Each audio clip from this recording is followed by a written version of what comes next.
Hello friends, नमस्कार। स्वागत है आप सभी का SDMM एजुकेशनल सोसाइटी पे। फ्रेंड्स, SSC GD के लिए हम लोग हिंदी प्रैक्टिस कर रहे थे। जीके का प्रैक्टिस और हिंदी का प्रैक्टिस में डेली डाल रहा हूँ। आप लोग उसको प्रैक्टिस करते रहिए, देखते रहिए। और यहाँ पे आपके सामने अगला आई थिंक 5वां हिंदी का प्रैक्टिस सेट है, तो इसको आप करते रहिए। देखिए, ज़्यादा समय बचा नहीं है, प्रैक्टिस पर खूब ध्यान दीजिए, खूब प्रैक्टिस कीजिए। जहाँ से जितनी प्रैक्टिस आप कर सकते हैं बस करते रहिए ना, उसका अच्छे से रिविजन कीजिए, प्रैक्टिस कीजिए। तो ये हिंदी का प्रैक्टिस सेट है, ऑथेंटिक बिल्कुल क्वेश्चन रहते हैं, कहीं पे कोई गलती की गुंजाइश नहीं छोड़ता हूँ मैं। और क्वेश्चन जो है वो मैं एडिशनल बता देता हूँ कई सारे, तो बेशक वो सारे क्वेश्चन एग्जाम रेलिवेंट है, आपके पेपर में पूछे जाने की पूरी संभावना है। तो चलिए बिना टाइम बर्बाद किए करते हैं आज का वीडियो स्टार्ट। 61 नंबर क्वेश्चन आपके सामने हिंदी का लिखा है। आपको पता है न्यू पैटर्न में 20-20 क्वेश्चन पूछे जाने हैं, तो बस 20 क्वेश्चन का प्रैक्टिस सेट होगा, फटाफट से हो जाएगा, ज्यादा से ज्यादा 10 मिनट के अंदर ना। तो अनुरक्त का विलोम क्या होगा? तो इसका जो विरक्त हो जाएगा, वेरी वेरी इंपॉर्टेंट क्वेश्चन है। अनुरक्ति का विलोम विरक्त होता है, ध्यान रखना। अनुरक्ति प्रेम के सेंस में होता है, विरक्त होता है एक तरह से हेट के सेंस में बोल सकते हो। ओके, 62 नंबर क्वेश्चन लिखा हुआ है, दिए गए विकल्पों में से उर्दू का शब्द का सही विलोम क्या होगा? उर्दू का बताना है 62 का। तो 62 का जो सही जवाब हो जाएगा वो ऑप्शन नंबर फर्स्ट हो जाएगा, उर्दू का आधा हो जाएगा। आधा, ध्यान रखना, बहुत इंपॉर्टेंट ये क्वेश्चन भी है। ऊपर वाला तो बहुत ज्यादा इंपॉर्टेंट था, ये भी ठीक क्वेश्चन है, अच्छा है ना, पूछा जाता है। उर्दू का आधा हो जाएगा, ठीक है भाई। अगला क्वेश्चन क्षणिक का शाश्वत होता है ना, क्षणिक का शाश्वत होगा अगर पूछ लिया आपसे तो। देखेंगे इसको, थोड़ा जूम करते हैं। 62 क्वेश्चन, हाँ जी, देखिए इसको। तो यहाँ पे देखेंगे 63 नंबर क्वेश्चन लिखा हुआ है, निम्नलिखित में से कौन सा पीछे चलने वाला शब्द समूह हेतु एक शब्द है? पीछे चलने वाले को क्या बोलते हैं आपको ये बताना है 63। और 63 का जो पहला जवाब हो जाएगा इसका ऑप्शन नंबर फर्स्ट हो जाएगा, अनुगत हो जाएगा। पीछे चलने वाले को क्या बोलते हैं? अनुगत बोलते हैं। बाकी तो यहाँ पे कोई ठीक है नहीं, अनुगत बिल्कुल सही जवाब हो जाएगा। अनुगत, किसी में कंफ्यूज होने का भी काम नहीं है, आसान है ना। पीछे चलने वाला को क्या बोलते हैं? अनुगत बोलते हैं। पीछे चलने वाला शब्द समूह के लिए एक शब्द होता है ना, अनुगत। अगला बताना आशक्ति, शब्द का अर्थ क्या होता है? आशक्ति। तो देखेंगे 64 का जो सही जवाब हो जाएगा ऑप्शन नंबर फर्स्ट हो जाएगा। आशक्ति का मतलब होता है अनुराग, किसी के प्रति प्रेम हो, किसी के प्रति श्रद्धा हो, श्रद्धा की भावना हो, किसी के प्रति भक्ति की भावना हो, उसे अनुराग बोलते हैं ना। ओके, अगला देखेंगे तो आशक्ति का मतलब होता है अनुराग। काफी बढ़िया, इंटरेस्टिंग, बहुत इंटरेस्टिंग वर्ड मीनिंग है ना, बहुत अच्छी वर्ड मीनिंग है वास्तव में। अगला लिखा है 65 के क्वेश्चन की अगर बात करें, निम्नलिखित शब्दों में से कौन सा शब्द केसरी का पर्यायवाची है? केसरी आप सब जानते ही होंगे, आपने मूवी भी देखी होगी केसरी। 65 नंबर क्वेश्चन है, तो इसका जो सही जवाब हो जाएगा ऑप्शन नंबर फर्स्ट हो जाएगा, मृगेंद्र हो जाएगा, नखारी हो जाएगा, सिंह हो जाएगा, शेर हो जाएगा ना। शेर के सारे पर्यायवाची हैं, केसरी जो है शेर का पर्यायवाची, मृगेंद्र जो है मृगधन इंद्र होता है ना। ओके, मृगेंद्र हो जाएगा। अगला क्वेश्चन देखेंगे, निम्नलिखित में से शुद्ध वर्तनी वाला शब्द आपको बताना है फ्रेंड्स। शुद्ध वर्तनी स्पेलिंग करेक्शन आपको करना है, शुद्ध वर्तनी बताना है। तो इसका जो सही जवाब हो जाएगा वो हो जाएगा अंत्याक्षरी। ध्यान रखना, अंत्याक्षरी काफी अच्छा है, खूब पूछा जाता है। अंत्याक्षरी इंपॉर्टेंट वर्ड है ना। अगला क्वेश्चन देखेंगे, आंखों का पानी ढल जाना। ये तो बहुत आसान है। आंखों का पानी ढल जाना का क्या मतलब होता है?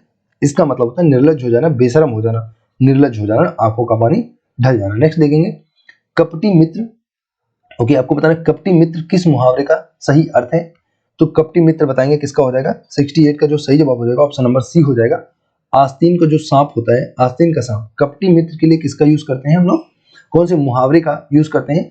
आस्तीन का जो सांप बोलते हैं, कपटी मित्र के सेंस में बोलते हैं आस्तीन के सांप बोलते हैं कपटी मित्र को ना। कपटी मित्र को क्या बोलते हैं? आस्तीन का सांप बोलते हैं, आपको पता भी होगा। 69 नंबर क्वेश्चन देखेंगे, 69 लिखा, धन डैश हो जाता है, तन जर्जर हो जाता है, साथी और सहयोगी डैश हो जाते हैं। तो देखेंगे 69 का जो सही जवाब हो जाएगा ऑप्शन नंबर बी हो जाएगा, ऑप्शन नंबर बी, नष्ट और छूट।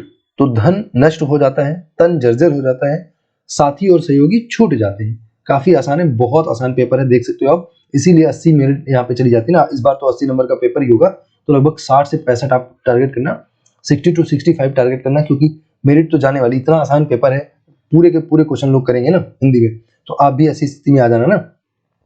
70 नंबर क्वेश्चन लिखा, शरीर की सुंदरता डैश है और उसका चेहरा और उसके चेहरे की सुंदरता डैश है उसकी आंखें। ये भी बहुत ज्यादा पूछा जाने वाला क्वेश्चन है, ये रिपीट करता है, हर बहुत बार रिपीट करता है क्वेश्चन, काफी इंटरेस्टिंग क्वेश्चन है। तो शरीर की सुंदरता डैश होती है, शरीर की सुंदरता डैश है, तो बताएंगे क्या है? आइए देखते हैं। उस यहाँ पे देखते हैं इसका जो 70 नंबर क्वेश्चन है, इसका सही जवाब हो जाएगा ऑप्शन नंबर बी। तो इसका ऑप्शन बी हो जाएगा। अब पढ़िए इसको, शरीर की अगर ना समझ में आया करे ना तो मतलब ऑप्शन रख रख के देख लिया कीजिए। ऐसे क्वेश्चन अगर कभी ना समझ में आए तो ऑप्शन रख रख के देख लिया कीजिए ना, तो तुरंत समझ में आ जाएगा। शरीर की सुंदरता होती है उसका, अब देखो होती है उसका चेहरा हो, नहीं ये तो बिल्कुल नहीं हो सकता है, होती है तो नहीं होगा ना, तो होती नहीं होगा क्योंकि सुंदरता होती है उसका चेहरा। हाँ, सुंदरता के सेंस में होती तो होता है बिल्कुल, सुंदरता क्योंकि स्त्रीलिंग है तो होती हो सकता है। होती है उसका चेहरा और चेहरे की सुंदरता होती है, ठीक है, दोनों बार होती होगा, बिल्कुल ठीक है, एकदम सही है ना। शरीर की सुंदरता होती है उसका चेहरा, होता है उसका चेहरा एक्चुअली हम लोग करना चाह रहे थे, लेकिन यहाँ पे सुंदरता के लिए आपको लगाना है, जेंडर सुंदरता के हिसाब से लगाना है। तो शरीर की सुंदरता होती है उसका चेहरा, सुंदरता होती है ना, सुंदरता होता है नहीं। बहुत अच्छा क्वेश्चन है, वेरी इंपॉर्टेंट और बहुत रिपीट करता है ना। अगला देखेंगे, कौन सा वाक्य संयुक्त वाक्य का उदाहरण है, आपको बताना कौन सा वाक्य संयुक्त वाक्य का उदाहरण है। तो देखेंगे वाक्यों की, अगर फ्रेंड्स हम लोग डिवीजन की बात करें, अगर वाक्यों की विभाजन की बात करें तो वाक्य 3 प्रकार के होते हैं, सरल, संयुक्त और मिश्र, 3 प्रकार के वाक्य होते हैं। तो आपसे पूछ रहा संयुक्त वाक्य कौन से हैं, मैं इसकी ट्रिक डाल दूंगा पहचानने वाली, जल्दी डाल दूंगा ना। 71 देखेंगे तो कौन सा आपको संयुक्त वाक्य है ये बताना है। तो 71 का जो सही जवाब हो जाएगा वो हो जाएगा ऑप्शन नंबर फर्स्ट, ना कोई आया ना कोई गया। तो ना कोई, देखो यहाँ पे क्या होता है, शब्दों का रिपीटेशन टाइप का होता है, ये कह सकते हो जो कि, त्यों की, यद्यपि, तथ्यपि, इस टाइप के जो शब्द आते हैं, है ना, इसलिए, क्योंकि, इसलिए, है ना। तो ऐसे शब्दों में क्या होता है, संयुक्त जो है आपका, जो संयुक्त एक्चुअली जो मैं इसलिए बताया था वो वाला किसका होता है, मिश्र का होता है, और ये हो जाएगा संयुक्त। ना कोई आया ना कोई गया वाक्य किसका उदाहरण है, 71 जो हो जाएगा उसका जो सही जवाब हो जाएगा 71 का यहाँ पे ऑप्शन आपका सही हो जाएगा, वह आया और गया। तो और से जब जुड़ेगा तब संयुक्त वाक्य होगा ना। ये किसका हो जाएगा, मैं बताने लगा था आपको मिश्र वाक्य ना, तो मिश्र नहीं, आपको संयुक्त बताना है। मैं एक्चुअली मिश्र वाक्य आपको बताने लगा था, तो नहीं, आपको संयुक्त वाक्य बताना। तो संयुक्त वाक्य क्या होता है, और से जुड़े होते हैं ना, किससे जुड़े होते हैं, और से जुड़े होते हैं, इस चीज का ध्यान रखना। यहाँ पे ऐसे करके और, अथवा, या, तथा, इसलिए, फिर भी, इस टाइप के जब वाक्य होंगे तो आप समझ जाना कि ये क्या है भाई, ये आपका संयुक्त वाक्य हो जाएगा ना। तो और से जुड़ा है तो संयुक्त वाक्य हो जाएगा, और तो बिल्कुल आप ध्यान रखना। अगला अगर हम लोग बात करें यहाँ पे 72 नंबर क्वेश्चन की, निम्नलिखित वाक्यों को मिश्र वाक्य में परिवर्तित करें। जिसका मुझे भय था वही हुआ, जिसका मुझे भय था वही हुआ, इसको आपको मिश्र वाक्य में बनाना है। तो 72 का पहला ही हो जाएगा आपका, इसका जो है दिए हुए वाक्य में परिवर्तन संभव नहीं है, दिए हुए वाक्य में आपका परिवर्तन संभव नहीं, इसका ऑप्शन नंबर फर्स्ट हो जाएगा, जिसका मुझे भय था वही हुआ। तो यहाँ पे कह रहा है कि दिए हुए वाक्य में परिवर्तन संभव नहीं, आपको मिश्र बताना है, तो मिश्र वाक्य इसका नहीं बनाया जा सकता। अब मिश्र वाक्य कैसे बनते हैं उस पर अगर हम लोग बात करेंगे तो लंबा हो जाएगा, इसलिए उसके लिए क्षमा चाहते हैं, बात नहीं कर पाएंगे अभी, है ना। आपको पूरी मैं ट्रिक दे दूंगा, उसकी बेहतरीन ट्रिक दे दूंगा। यहाँ पे देखेंगे 73 नंबर क्वेश्चन, निम्नलिखित में से एक कथन गलत है, आपको यहाँ पे बताना है सही वाक्य, मतलब गलत वाक्य पहचानना है। तो 73 का जो है आपको देखना है, पहला, चलिए आंसर बता दे रहे हैं ना, डायरेक्ट आंसर बताते हैं। यहाँ पे जो आंसर हो जाएगा 73 का जो ऑप्शन हो जाएगा वो ऑप्शन नंबर डी हो जाएगा। विसर्ग के साथ विसर्ग के मेल से उत्पन्न विकार को विसर्ग संधि कहते हैं। ये जो है आपको बताना है, विसर्ग के साथ विसर्ग के मेल से उत्पन्न विकार को विसर्ग संधि कहते हैं। तो ये गलत बात है, विसर्ग के बाद स्वर अथवा व्यंजन आने पर विसर्ग संधि होती है, विसर्ग के साथ विसर्ग नहीं, विसर्ग के साथ स्वर अथवा व्यंजन आने पर विसर्ग संधि होती है, तो इसलिए ये बात गलत हो जाएगी। बाकी अगर देखना चाहें यहाँ पे, दो वर्णों के मेल से होने वाले विकार को संधि कहते हैं, बिल्कुल सही बात है। दो स्वरों के मेल से उत्पन्न विकार को स्वर संधि कहते हैं, एकदम सही बात है। स्वर संधि 5 प्रकार की होती है। ओके, फिर बात करें व्यंजन से स्वर अथवा व्यंजन के मेल से उत्पन्न विकार को व्यंजन संधि कहते हैं। तो यानी कि ये कहना चाह रहा है, क्या कहना चाह रहा है कि व्यंजन से स्वर अथवा व्यंजन, यानी कि व्यंजन के साथ स्वर मिल जाए या फिर व्यंजन के साथ व्यंजन मिल जाए तो वहां पे व्यंजन संधि होती है। तो इन सारी बातों को ध्यान रखना है। व्यंजन संधि कैसे बनती है, व्यंजन के साथ व्यंजन अथवा स्वर आने से, और स्वर संधि किसके साथ बनती है, तो आपने देख लिया, स्वर के साथ स्वर आने पर। लेकिन विसर्ग जो होती है स्वर या व्यंजन के आने से बनती है, विसर्ग के साथ स्वर या व्यंजन आने से बनती है ना। अगला देखेंगे 74 नंबर क्वेश्चन।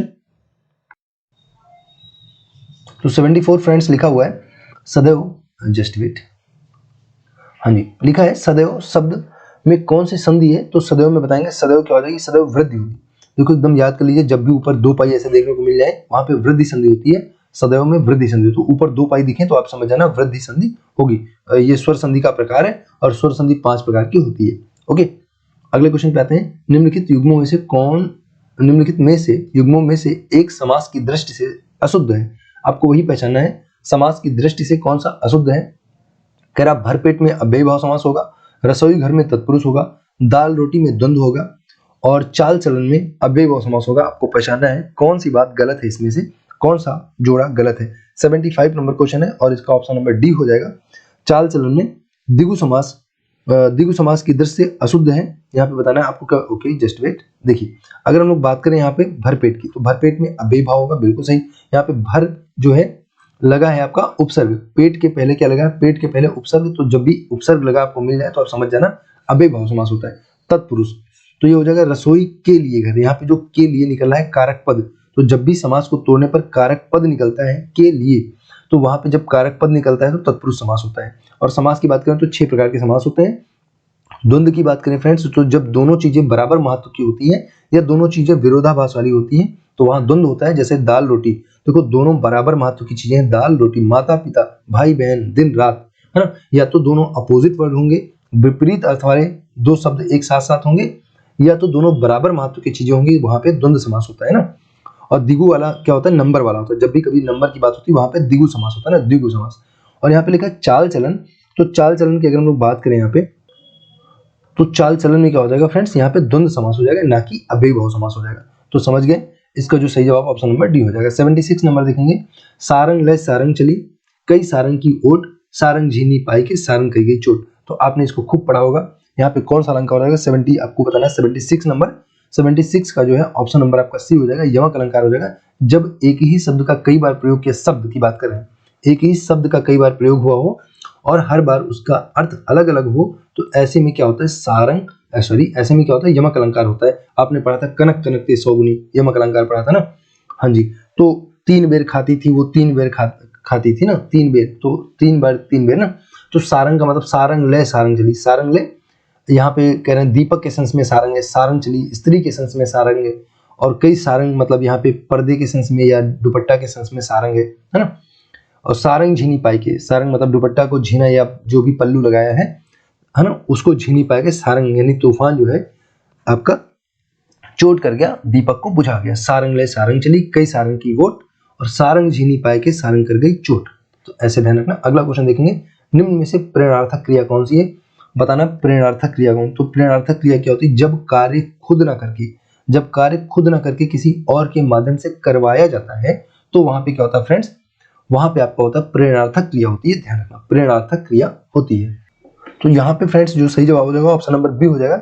जगना मूल क्रिया होती है धातु, यानी कि मूल जो क्रिया का मूल रूप होता है उसे धातु बोलते हैं ना, क्या बोलते हैं, धातु बोलते हैं। तो जगना धातु होती है। जगना किसकी बात करें, जगना धातु है, मूल रूप है यानी क्रिया का। जगना से जगाना हो जाएगा, ये जगवाना भी हो जाएगा ना, जगवाना। तो जगाना या जगवाना दोनों क्या हो जाएंगे, आपकी प्रेरणार्थक क्रिया हो जाएंगी। और एग्जाम्पल से अगर हम लोग समझे, जैसे उठना, अगर हम लोग बात करें उठना, तो उठना से क्या हो जाएगा, उठना से उठाना भी हो जाएगा और उठवाना भी हो जाएगा, ये दोनों क्या हो जाएंगे, प्रेरणार्थक क्रिया हो जाएंगी।